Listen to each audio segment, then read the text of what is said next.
Patay isang retiradong pulis at ang kanyang anak matapos pagbabarilin sa Caloocan. Iniimbestigahan pa kung ano ang motibo sa likod ng krimen. Balitang hatid ni Bam Alegre.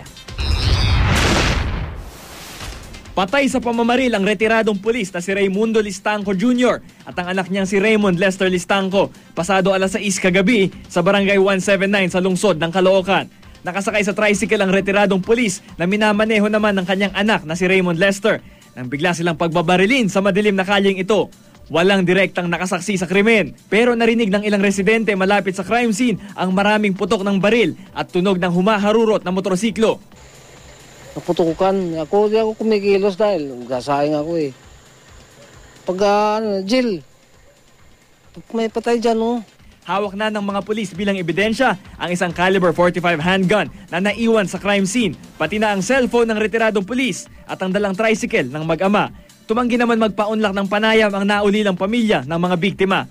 Patuloy namang inaalam ng mga otoridad kung sino ang nasa likod ng pagpatay at posibleng motibo sa krimen. Bam Alegre, GMA News.